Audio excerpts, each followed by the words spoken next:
before this podcast starts, I just wanted to say that if we don't mention you, it's not because we don't love you. It's just that it was a long time ago, for goodness sake. Oh, no!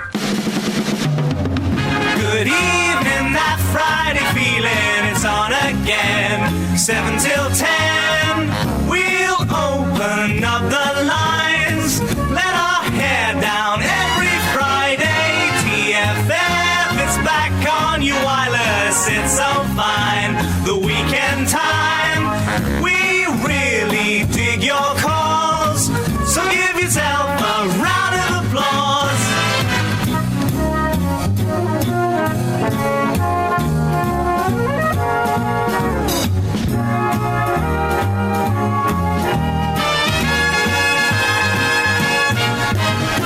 TFF, it's back on your wireless, it's time to shine. So call up the line, treble 6, treble low. That's the number you should know. We'll also play some music, your weekend sublime every time. If you listen to that show, that Friday feeling, it's a blast. Hey! Oh, sorry. Well, actually, that, you know what? It doesn't matter if I interrupt you because we get each track individually as well. Are you so are you editing this, by the way, Cam? Have you decided? Because right, keep this bit in. Mm-hmm. Cameron is an award-winning podcast editor now. You've got a lot to live up to. You've got an award. When do you want it delivered by? That's the problem, isn't it? That's the problem. As soon as I put anything into your hands, then it's next Christmas, isn't it? and that's the problem with this, because we're recording this very, very close to the actual date, 15 years on since TFF ended. Which is the actual date? Is it the 12th? It's the 11th of September. Oh, so it needs editing for tomorrow. That's impossible. I know. I could probably look at it on Thursday. He's just putting in a little note into his diary there. He's a busy man these days. Cameron works for the BBC. I still work for Mansfield 103.2. Both esteemed establishments. Thank you for saying that. So if you could do it Thursday, because this is what I thought, we could release this on Friday, because obviously that Friday feeling used to go out on a Friday, didn't it? Yeah. See what I'm doing there, and close to the 15-year anniversary of the show's demise. So there we go. So the actual Demise. I'd like to say demise. We have to put this out there now. TFF did make a comeback for a one-off special on the 24th of March 2017. Okay? It is part of the canon, but the actual original TFF is the 2008-2009 TFF. And obviously, if it wasn't that, then now would be a bad time to be doing an anniversary special or anything, wouldn't it?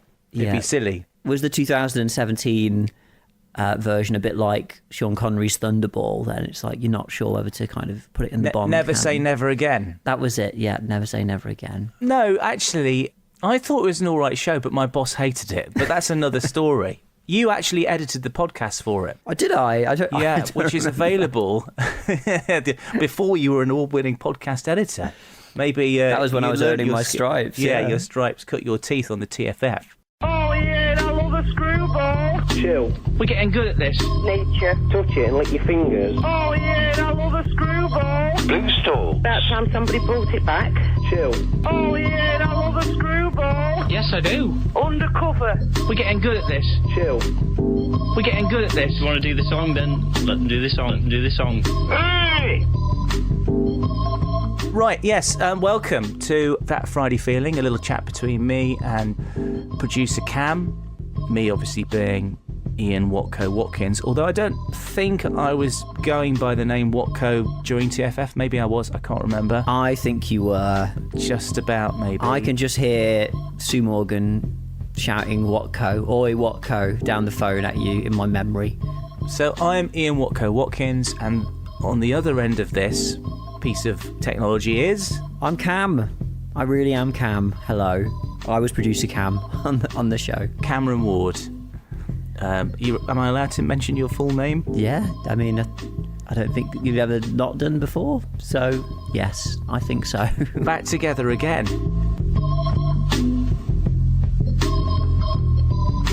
TFF was a show name for Reese Kind, who was doing that time slot on a Friday evening, wasn't it? Before it became that Friday feeling with you. Can I just say something very quickly? No, you can't. I love this show and I've been listening for the last 7 weeks.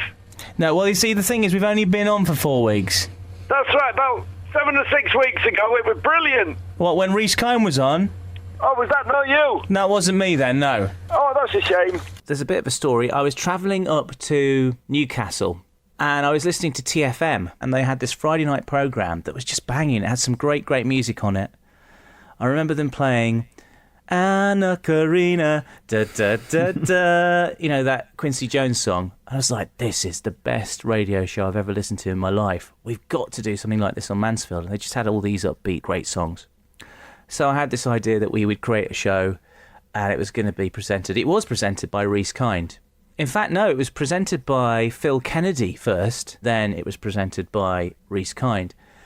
And then didn't I swap a programme with Reese or something like that? Reese was doing something else. I don't know. And we came on air on February the 22nd, 2008. Reason why I know this is because we've got actually a TFF Wikipedia page that still exists. For some unknown reason, it exists. My Wikipedia page, by the way, has been deleted. But this still exists. And then, yeah, so we started it then, and we didn't really know what we were doing. And Cameron was working at the radio station, sort of helping out behind the scenes and doing stuff. I said, Cameron, do you want to have a go at doing this kind of programme? And I think we'd sort of tried something out on a Sunday. Yes, we had. I forgot about that. But anyway, so you came in on a Sunday, and then we took some phone calls to air, and it was like, oh, I enjoyed that. Why don't we try and do something similar on a Friday? Akin to, you know, your Tommy Boyds, your Ian Lees of this world, which both of us were listening to at the time. Ian Lee was big at the time.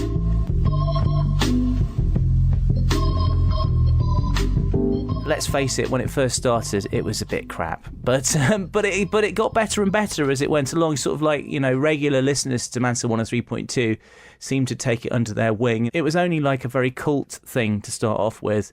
But we managed to sort of get through 3 hours with a few calls and a few good tunes. We'd come off air and we'd kind of say, well, this bit was better than last week. This bit didn't work.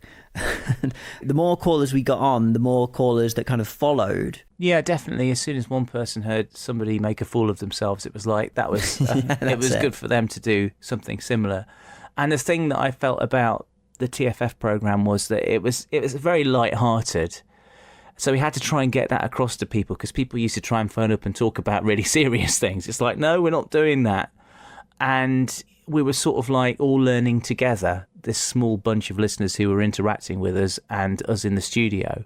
So, you know, you were very, very new, pretty young then. 17, 18, yeah, that's right. And I worked at Morrison's in the day, and then I remember driving directly over from Chesterfield with loads of cans of energy drink in the car. Yeah, he used to come over and we used to discuss it. I was very serious about it. I remember, like, I'd never sort of like put so much effort into shows before. And as you said afterwards, we used to like talk about it for about an hour afterwards. What do you think was good? Do you think that worked? Do you think it didn't? And we did like these strange things like moustache night and things like that. Just really weird subjects and topics. You know, you bring stuff to the table, I bring stuff to the table. So, like, for example, if we were having that Friday feeling right now, we could potentially talk about ferry journeys that you've done, the best ones, ferry journeys that you might fancy to do. And at this stage, I go, Producer Cam, come in here. And by the way, I was terrible to you, particularly in the first two series. I was horrible. I was like shouting at you and being really rude and just generally I don't know what it was. I think it was because I was under pressure, or maybe I thought it was funny. It was a combination of the two. Maybe there was a little bit of exasperation as well there. I don't know. I was so green. I remember just making some like horrendous obvious mistakes, the kind of mistakes that an 18-year-old just makes because they don't have enough life experience yet. Like, I remember we did a topic, what's the highest place in Nottinghamshire? There were 6 lines that were incoming to the radio station. All of them were flashing. So I'm trying to answer all these calls really quickly. And, you know, I wasn't really from Mansfield. I know I was literally from like 10 miles away, so it's not far. But these people rang up and one said, oh, the shoulder of mutton. And then someone else said, I think the top of Diamond Avenue.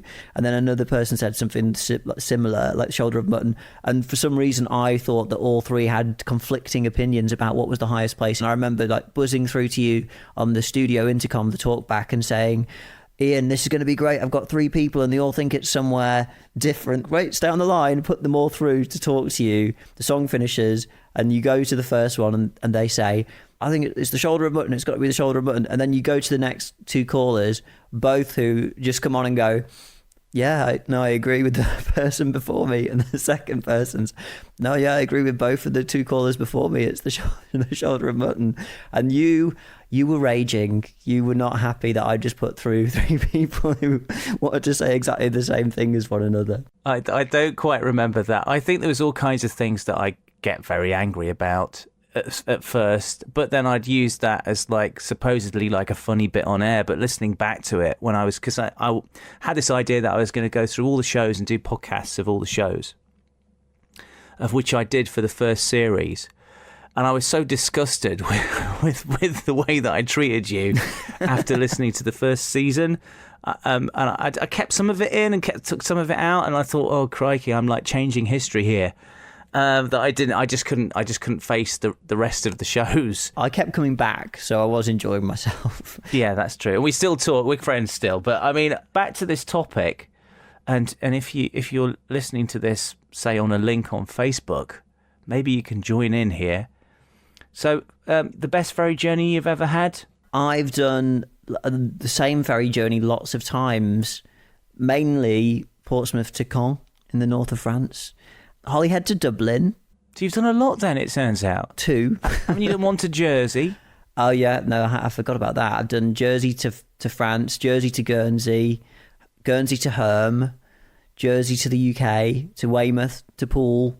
So, there you go then. So you've done loads of ferry journeys. Some Scottish ferries as well. They're great, the little Scottish ferries. It's a classic. I've done no ferry journeys, and then suddenly you're listing more ferry journeys than I've had hot dinners. I've done a ferry journey in Seattle as well. So which is your favourite then? You've got so many to choose from. The Dublin ferry journey was quite good fun. And why was that fun? I was just with my mates, so...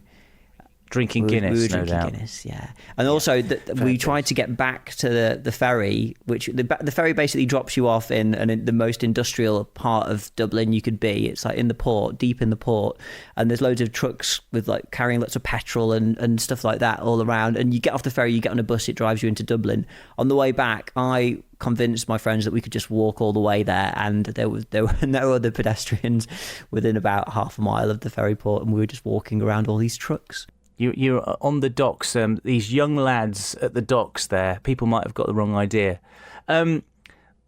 Just in case you want to ask me what my favourite ones were. That was my question. I've done a few ferry journeys in the past. I noticed you didn't mention the old classic ferry journey, the Dover-Calais. I don't think I've done Dover-Calais. You've never done that? You've never lived. That's the ultimate ferry journey. It's so short, though. It is short. That's the magic of it. What's your favourite ferry journey, then? 2. One I did this year, which was a ferry journey from Portsmouth to the Isle of Wight that I really enjoyed, because my band were playing at the Isle of Wight Festival, which was, pretty cool. So it felt like we were going out the country to perform. But my best ferry journey, and continues to be so, is in a very, very special place that I hold dear to my heart. It's a place called Symonds Yat, which is in Herefordshire. It's very close to the border of Wales. And in Symonds Yat, there's a hand ferry that goes across the River Wye. A hand ferry? A hand ferry. And yeah, that's my favourite one, particularly after I've done the long walk down the Wye, over the bridge, back to the other side of Symonds Yat. And then when you get the hand ferry, it's waving, so you can sort of catch somebody's attention over at the pub, Saracen's Head. And eventually they see you, they come over, they get you, And obviously you have to, if you're staying at the Saracen's Head, you get it for free. But if you're not, you have to pay a toll, pay the ferryman, as Krista Berg would sing. And when you get over, you get yourself a pint of butty back. So there we go. That's my favourite ferry, a hand ferry. Is that with a line and they just pull themselves across with them? Yes, they pull themselves across. Oh, wow. They don't do it with their bare hands. They have this sort of slingshot type thing that it's like attached to the pole across the river, and they sort of like throw it up and it catches it, and then they pull the hand ferry cord that's attached like in a loop around sort of like the metal wire that's above the Y. That sounds like something out of Huckleberry Finn. It's a bit like that. It is like that. And many moons ago down there was loads of them, but they just got the one now. So there we go. That's you see, that's the kind of magic that we would be talking about on that Friday feeling, with various different people jumping in with madness in between. What have you been doing, by the way, whilst we've been away? Up to no good, no doubt. I've been doing the same as I always do, causing mayhem. Okay. Hey! When did Andy propose to you? Do you remember? Oh yeah, 10, 12 days after I met him, he arranged to take me out on a blind date. Yeah. A candle-lit meal. You know where we ended up? The chip shop. Join Ian Watkins for That Friday Feeling this Friday from 7 till 10 p.m. Can I just point out one of those rabbit holes, as it were, that is, I think, very fondly remembered by can I say TFF fans? Do we dare say TFF fans? All three of them, yes. The pencil call. The classic pencil call. A few people have mentioned that recently off the back of me putting stuff onto Facebook. Hello? Who's this? Me? Yeah, who are you? Oh, I'm Ellen. Hello, Helen. How are you? I'm fine, thank you. How are you? Good. How can I help you this evening? What I wanted to do when I was younger, I wanted to work in a pencil factory. I still do. Still one of my ambitions in life. To work in a pencil factory? Yes. Okay, what? Not making them, sharpening them. I'd love to do that. I don't think. Do you know what? I think I don't know a little bit about pencils. I don't think they sharpen them at the factory. Yeah, but when you buy them in packs, you can buy them with a bit of a point on. Yeah. Mine would have a monster point on, but Yeah, yours would be like really sharp points. mine would be so sharp. This was Helen in Mansfield. She was a wild caller. Did she call you before TFF? No, and she's not really called me very much since either. Yeah, so she's obsessed with pencils. I'm not sure exactly why she phoned up to tell us about that, but it was just like, it was a moment. It was a big moment in TFF history. I believe on a show that you weren't working on, Cameron. That's when all the good bits were. That's when all the good stuff happened. No, we had loads of great callers. I mean, let's run through a few of them now. Some of them no longer with us. Some of them still very much alive and kicking. So I've got, once again, the Wikipedia page up in front of me. And the ones that are mentioned on here are as follows. The I-Man. Aye. Oh, no! A particular favourite of mine. Crazy Dave, who is an absolute legend, sadly no longer with us. Helen in Sutton, who you've mentioned. Sue Morgan, of which I did a podcast with Sue for a few years. Kind of like the bastard child of TFF. A very odd podcast. Russell, Mad Russ, from Warsop back then, but now he's in Sutton. David in Mansfield still writes to me on a regular basis, requesting tunes. Mad Pixie, Sheena in Oak Tree, Gary from Kirkby, Phil Mitchell, who I think was a bit of a legend, a gift from the gods when it came to radio. He's given up the radio these days. He says he's a much more serious character, which is a shame. Those are the ones that are mentioned on the wiki, but there's others that come to mind. Joe in Mansfield, who was like one of those callers in the first series that sort of got it and sort of like helped us, Peter in Rainworth, who could be a bit of an imp himself sometimes. Jamie McGee used to phone us up. Obviously, the legend that is Kai. I think he came in more than he phoned up, didn't he, Kai? At one stage, it was open door policy. If you were in town, you could just come on in. Are you a waste of potential? Could you have done something with your life? Well, why not try radio, the home of the loser? Pretty much any amoeba can do it, as long as you can open your mouth and talk rubbish and press a button with a stick. It's the home of the brave, and that's why we're saying to you, why not give it a go? Give it a go. Give it a go. We talked about possibly recording something for this a week or so ago, and I messaged you saying, can you remember those blogs that I used to write? Because you said, do you fancy writing a blog about the show each week? And so I was doing that and sending them to you, and you were putting them on your website at the time.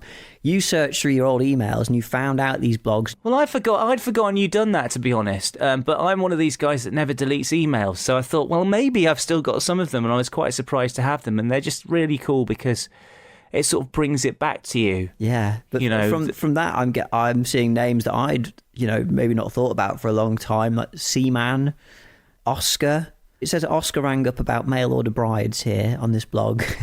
I don't know whether Oscar's still knocking around. He used to write on Digital Spy, and used to turn up on LBC occasionally, and he was great. He was a brilliant caller, and I'm sure I remember a call that he did about having a jumper, like one of the guys from Starsky and Hutch, I believe. And I was just like, that's one of the best calls we've ever had. I remember having a conversation with you after he'd called in. Because the thing was, at the time, Mansfield was just dabbling in streaming. And when we first started with TFF, we were trying to encourage other people that were listening to other programs of a similar nature to tune in. So actually, I created my own stream of the show so that people could call in that you may have heard, like, for example, G-Man Jr., to give him the name he had when he was phoning in for Ian Lee many moons ago, would come on our show as Gary from Kirkby. There's a lot of people that were sort of regular callers on other programs, other similar types of shows that were sort of like contributing, which felt really great.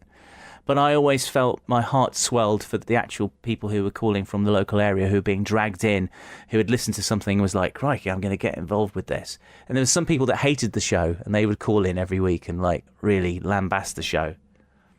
And then we had like a nemesis, which was Steve, used to phone in. He was a very angry man. Good evening. Welcome to Late Night Racing at Musselburgh, the Hardle Masters. Coming into the last few furlongs, just run down to the races and rows. Sheikh Al Maharaja's horse, Kamsa, that's 3 wins in the last outings. That's a 10-1 favourite. The Pride Burieder's horse, What? That's a strong contestant, 13-2 favourite. The correctly named loser, 50-1 outsider. And Coscrap, first-time racer, that's 25-1. Coming into the last 2 furlongs, Kansas ahead by a head. What in second place, loser in third place, and Coscrap in fourth. And they're coming towards the final furlong. What now inching ahead of Kamsa. Coscrap also keeping on What. Losers in fourth place, and they're really pushing hard now as they come towards the finish. It's What in first place, What in Coscrap. What Coscrap neck and neck. Loser in third with Kamsa. What Coscrap as they head towards the finishing line. What Coscrap. Oh, What Coscrap. First and second place with Kamsa, loser in third and fourth. That's your racing from Musselburgh. Final word in. The horse you were looking for, Watko, your long-haired, smelly freak, and your radio show should be taken off the air, was a non-runner. Johnny Arzenfarzen and Phil Mitchell were gurus for a bit. Guru Wars was one of my particular favourite parts of the show. I walk down the road, don't know where to go. Do I take the path of ignorance or enlightenment? Don't know who I am, a boy or a man, but I know I like mint sauce on my mushy peas. Guru Wars, what are we fighting for? Breaking down the doors of enlightenment. Guru Wars, what are we fighting for? Breaking down the doors of enlightenment. Phil Mitchell has all of the answers. He knows what you need and he knows what you want. Johnny Arzenfarzen has all the answers. He knows what you need and he knows what you want. But it's Guru Wars, what are we fighting for? Breaking down the doors of enlightenment. Guru Wars, what are we fighting for? Breaking down the doors of enlightenment. What's a guru? A guru is somebody that is... Come on, quickly. Wise, knowledgeable and understanding. Is that it? That is it. I was going to say the guru is a man with a deep insight into the spiritual world and the nature of the human being. Perhaps that's a bit more eloquently put. Phil Mitchell has all of the answers. He knows what you need. I love the fact that even the title of that is just like, it goes against itself, doesn't it? It's like gurus and wars. Gurus fighting, wars between these people giving out, these messages of hope. Doing the least enlightened thing that they could possibly do. The gurus are having a war. That's why I liked it. It's kind of subversive. The ideas, belief structures, questions and answers raised by the gurus are not necessarily to be taken seriously and should only be taken with a pinch of salt, or perhaps more deeply by people who gain from these type of things. And Johnny Arzenfarzen and Phil Mitchell, when they first met, if you remember, it was an argument over like why won't Phil Mitchell tell me anything about him? Has he got something to hide? And that call is just an absolute, just classic call. Johnny Arzenfarzen at his best. Phil Mitchell at his Phil Mitchell best. Just really good. Mansfield 103.2 TFF. Hello. Who's that? Well, my name's Johnny. What's your name? Phil Mitchell. I am the captain. Phil Mitchell? Yes. Oh, what, from the telly? No. The real Phil Mitchell. What? The real Phil Mitchell. Oh, like a real one? Yeah. Your name is Philip and your second name is Mitchell? Correct. Oh, where do you live? Mansfield. What street? I'm not telling you where I live. Why, you got something to hide or something? No, but I don't want Are you a no Colombian drug baron or something? No, I don't want no stalkers. Well, what's your point? I ain't going to stalk you, mate. Don't worry. What's your postcode then? Not telling you. And your date of birth? Not telling you. Why? What are you hiding? I've got nothing to hide. Are you dodging bail or something? No, I'm not. You got to pay this off, will you? No. Well, why won't you tell me then? Because I don't see why I should. Well, I'm asking, innit? Ask me something. Where do you live then? Right, 4 Cranley Place. Where? 4 Cranley Place. Where, in Mansfield? No, not in Mansfield. I don't live in Mansfield. Do I sound like I live in Mansfield? Maybe not.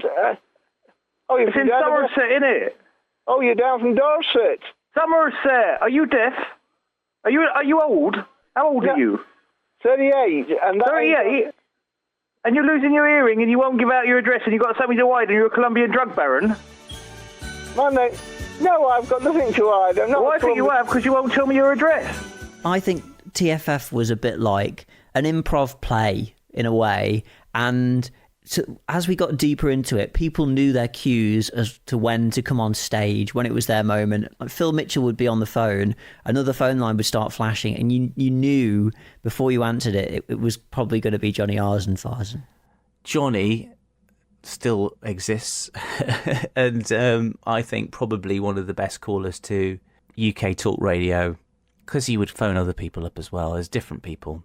We were very lucky that those kind of like hardcore callers to other shows kind of like graced us with their presence. TFF2, keeping tuned. We've probably not mentioned some people. Mavis Cruitt used to phone us up, and we used to get phone calls from Joyce Miller. Joycey. In the first series, and the Crafty Cockney.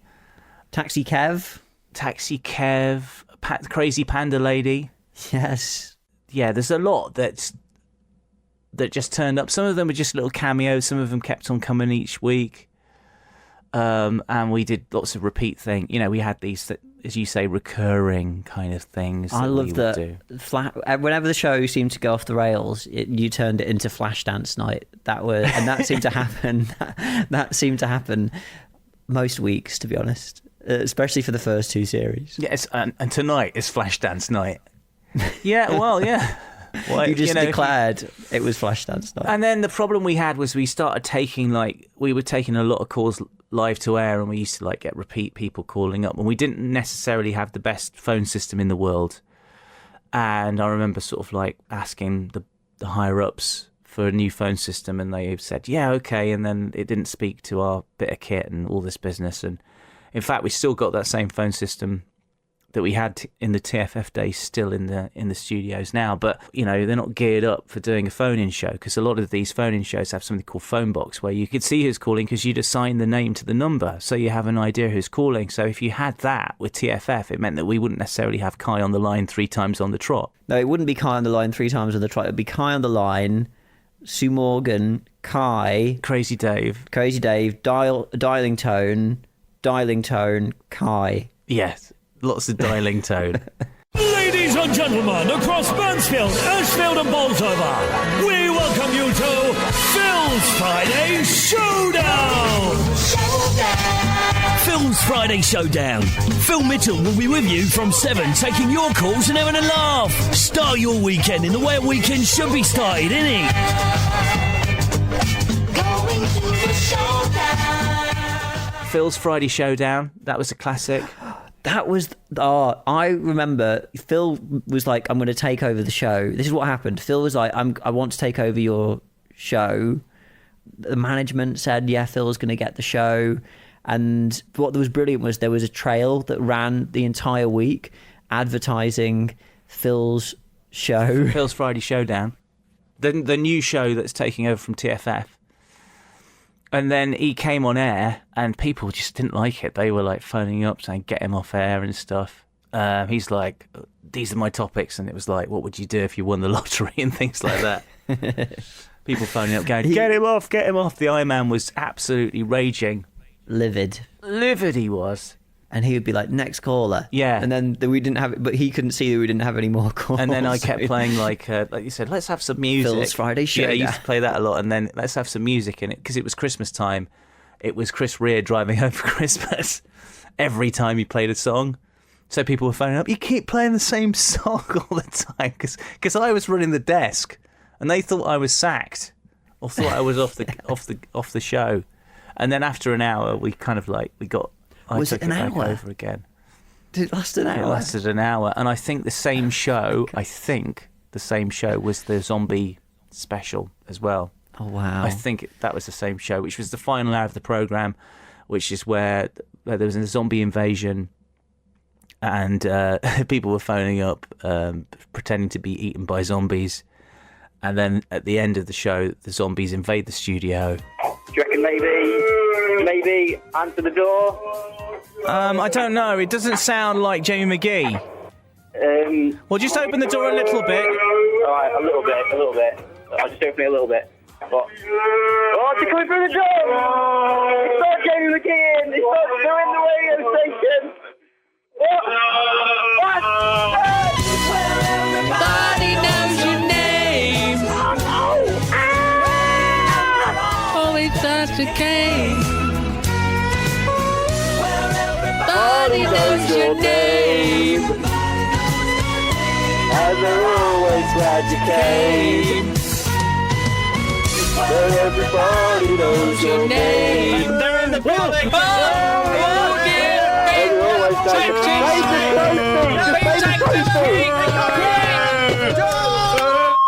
And we all get eaten, apart from Kai, who survives. But you don't know that for about 5 minutes while tone just radiates. Yeah, that was the thing. On Mansfield 103.2's transmitter. So my bosses didn't know about this, and I spoke to our engineer, also known as Mark Lindsay, who did the show after us. Motown till midnight. We had a couple of shows that followed us that sort of like were in on the act. Like we had the Rock Hour that was done by Lofty, who was involved in some of the TFF programmes. It was always good when he turned up. And I think Mike Thornley as well did that rock. He did the rock show too as well. They were doing live shows 10 till midnight. So, but on this occasion, so I'd asked our engineer, I need a tone.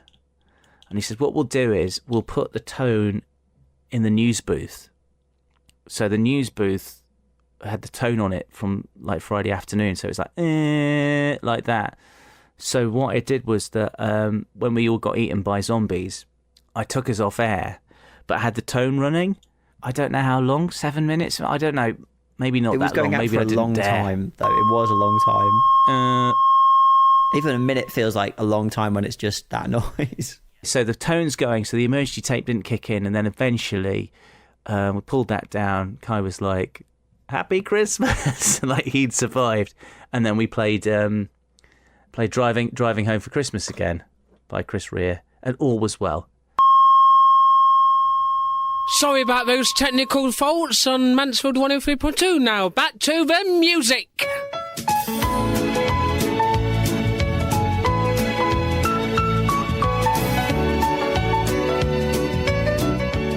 Listener Premier League, that's just come to me. I've got the trophy. Yeah, you bought that with your own money as well, that trophy. I bought a trophy, and we had two seasons of the Listener Premier League, which basically it was a list of things that listeners had to do and get on the radio. So one would be like, you got to go to your local shop and get one of the beeps. So you've got to buy something from your shop and get the shopkeeper to beep it. And if you get the beep on the radio, you got points. You got points for that. And there was like different things you'd have to do. Like if you bring an apple into the studio, you get points. That sort of stuff. Some of them were like noise related and things like that. Like if you get this kind of noise or tell us this information. Yeah, if you've got a story about what you did with the pineapple last week, stuff like that. And it was good. It was fun. People joined in that. We had different teams, and people would like bring a different team to the party each week, and that was kind of fun. And we had a trophy, and Crazy Dave won it one TFF LPL, as we called it. Did Peter and Ravenshead win it the other year? And Gary and Peter won it. And I'm sure Gary would say, because I sometimes hear from Gary, he would say that he's never got the opportunity to have the trophy. But I've still got it, which means there's still an opportunity for it to be won again at some stage in the future. You never know. It's just too far from Kirkby to come in and collect it. It's too far, yeah. That was the problem. Sizemorg, Monobrow, Scottish Joe, just some of the names that are just coming to me now, those people that used to phone the show. With the Listener Premier League, some of my core memories of that was basically having to do the maths every single week, because you would just be dishing out points, may I say, willy-nilly, and I'm then having to work on calculating all those points. I was 18 years old. I'd got half a GCSE in ICT. I didn't know how to use Microsoft Excel. I was literally writing on a pen and paper 5 points to Iman's team or 5 points to Team Crazy Dave.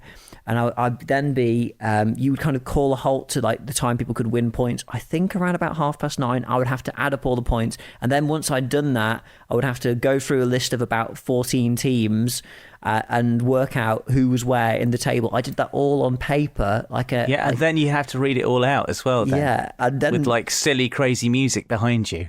I've got the list of That Friday Feeling Listeners Premier League. I have it in front of me. All 13 teams.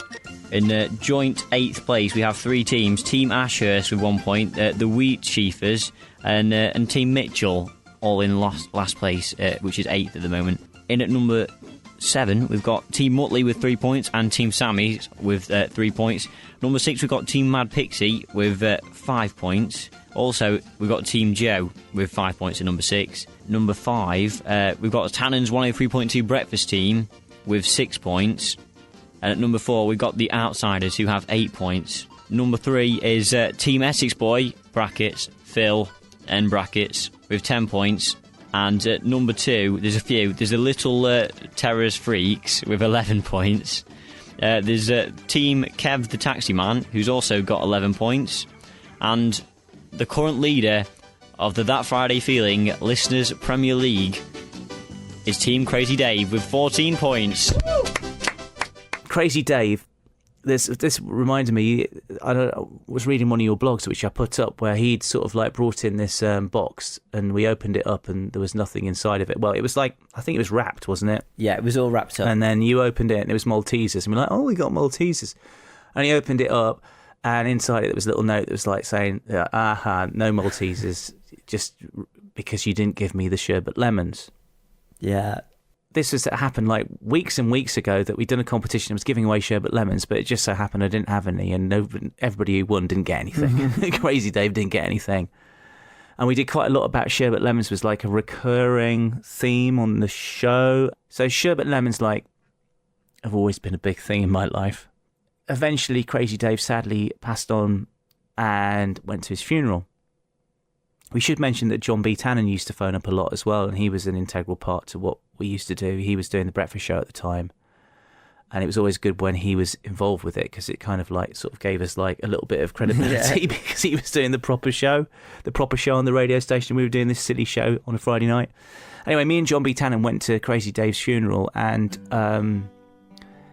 it was actually a grave thing. It wasn't like a crematorium thing, and he was taken to the Sutton graveyard with the black horses and the carriage, and took him there, and then they obviously his coffin went into the ground, and then his daughter Julie Townsend produced like a ghetto blaster and played "They're Coming to Take Me Away, Ha Ha" at full pelt. Brilliant. As they were throwing, the dirt on top of the coffin. And he said, "Have you got anything that you want to put in there, Watko?" And I had some sherbet lemons, so I threw them into the grave. I was like, "There you go, here's your sherbet lemons, mate." So yeah, he got them in the end. So if there's ever a shortage of sherbet lemons, we can always go and dig up that packet in the graveyard. And then since then, sherbet lemons have been a big thing for me, and I ended up in a band called the Sherbet Lemons.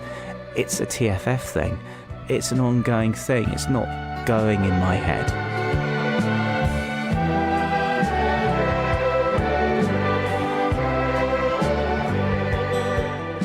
Yeah, and I'm still interested to know who that fella was who was trying to sell a fridge to Phil Mitchell. We will never know.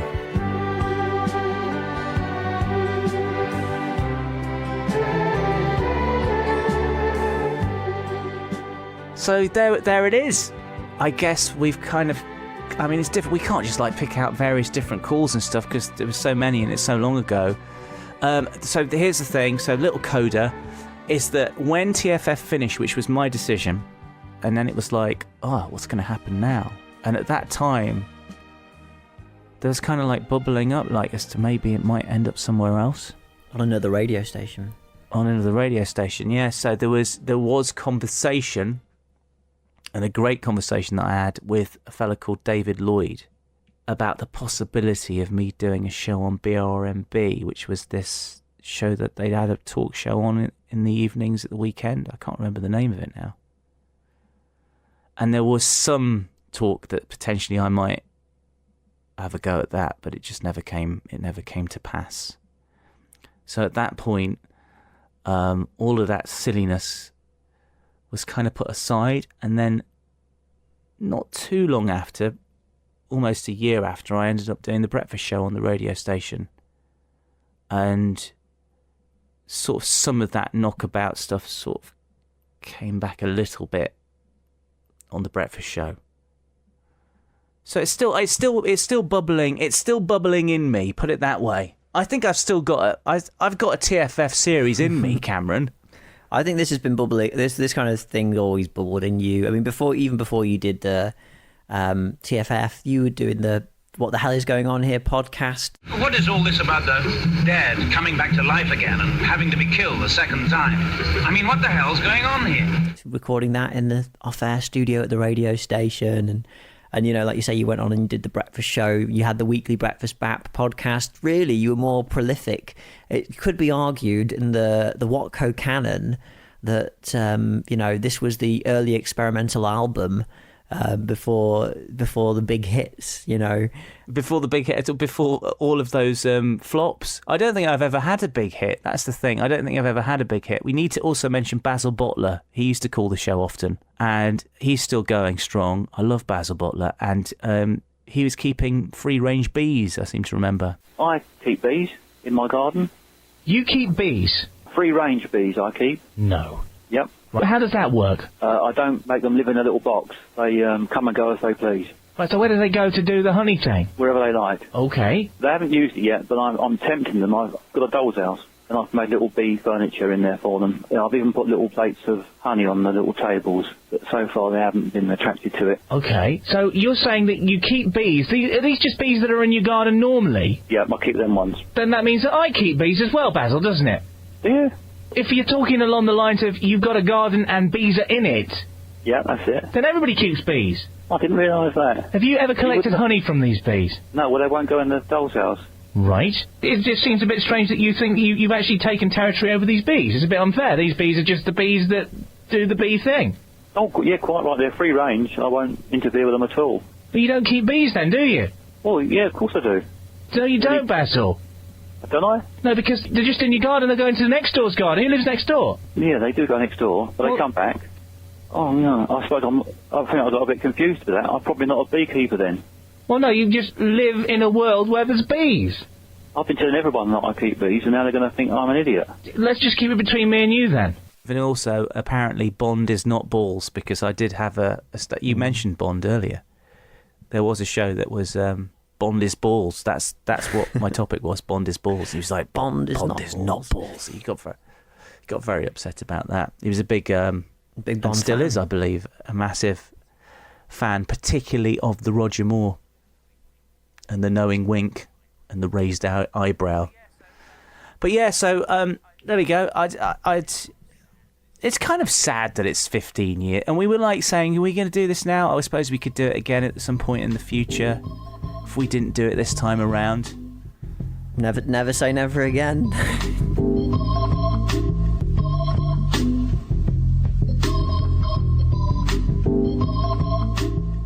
No, this is what's an after? An afterlog. Epilogue? Epilogue. Just as a little epilogue, back to the ferries. Always fancied to do the ferry journey from Hull to the Hook of Holland, going to Amsterdam. Apparently, if you do that trip, it's kind of like a party boat. Wow. You get on at Hull, which is a party town, as we know. It's where Jason of the Shrine lives. Does he? Yeah, he lives there. We've just doxed him. Sorry, Jason. We've not given his address out. Full address. Anyway, No. so you get in at the port, you know, the places where you like to hang around with your mates, chatted up by sailors. You get on there, and then you sort of getting on there, I'm guessing, sort of like late afternoon. The party begins, yeah? Party. Then you have a little bit of a kip, and then you wake up in Amsterdam. Sounds like a great trip to me. How long is that? It's like 4 hours or something. It's got to be longer than that, hasn't it? I'm going to do a quick... Let's just research that now. This is like the old days. Let's just look this up. Hull to the Hook of Holland. Hull-Rotterdam ferry can take around 11 hours, 28 minutes. That's much longer than I thought it was going to be. Yeah. Rotterdam has, I think it's the second biggest port in Europe and the biggest red light district. I think my favourite ferry journey is probably going to France one time, actually. Not my Dublin ferry. Was it a sleepover ferry? I've done sleepover ferries to France. I've done never done a Jersey as well. Never done a sleepover ferry. We get a cabin even though we don't sleep now with the dog because the dog has to. James Bond. Well, he could stay in the car, but we don't want him to stay in the car. So you've got a talking of James Bond, Cameron. You've got a dog called James Bond now. So I've got so you were always going on about James Bond all the time, back in TFF days. I'm going on about Sherbet Lemons. You cannot get away from it, Cameron. It's always going to be there in some way, shape or form, and the shape and form it takes in my life is a four-legged creature that's currently asleep just in the corner of this room that I'm talking to you from. You've never thought about having a TFF tattoo? I've always thought tattoos. Maybe. Could be a controversial comment here from producer Cam. Yeah, go on. But I've always thought that they were for and sailors. If you're going to get a tattoo, you should get a tattoo about something that you really care about, that you think is really cool. And I always thought that tattoos are cool, right? But all the things that I really care about aren't cool enough to get a tattoo of. And let me guess, right? You're into crumpets. You wouldn't want a tattoo of a crumpet on your arse. This is very sad, but I was thinking, at one point I was like, maybe I could get a radio transmitter on my arm. Or something what were like you that. saying, on your arse? On my arse. Coming out of that, yeah. Coming out of your arse. Fishponds Hill. Yeah. I don't know. I'm pleased that you didn't go down that route, Cameron. I mean, you might not be in radio all your life, and then you know, when you're 80 and you're on the beach. But the salty sea dogs. You know, what's that? The salty sea dogs. They've not been in the Navy all their life, and the reason they've got that is so, you know, people who were there, or it reminds them, and it shall, you know, in a bar. Well, I wonder what I used to do. Oh, let me just have a look at my. I was an anchor. I was a captain of a ship. I'm really pleased I've got that there. Oh, wait a second. Just having a look at my arse. Oh, it's a ginormous radio aerial. I must have worked in radio one day. Yes, Cameron, you did many moons ago. If you were a pirate radio DJ, you could get both. Tony Blackburn could have both, couldn't he?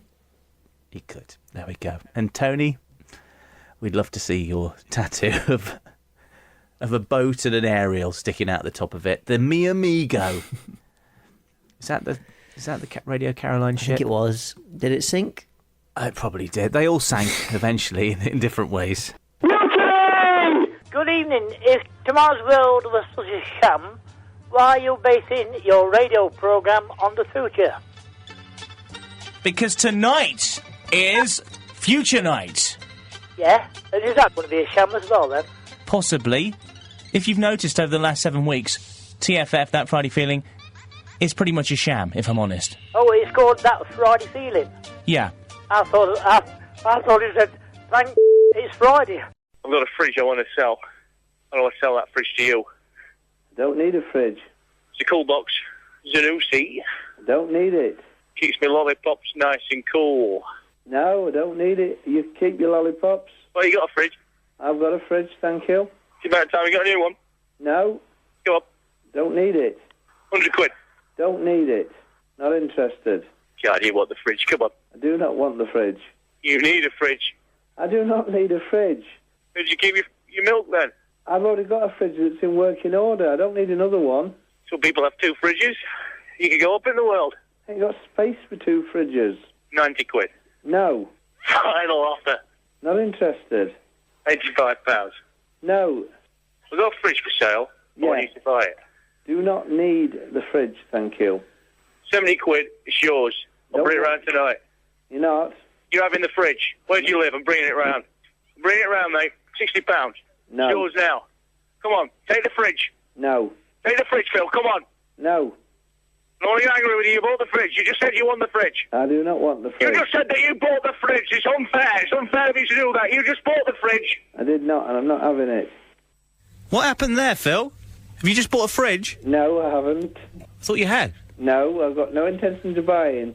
That man is very angry. He's just on the phone now to Cam. He says that you bought a fridge off him. Did not. Phil, he wants to know what time you're coming to collect the fridge. I do not want the fridge. You just bought the fridge on the radio. There was people listening. It's a verbal agreement, It's a verbal agreement. I'm not buying the fridge.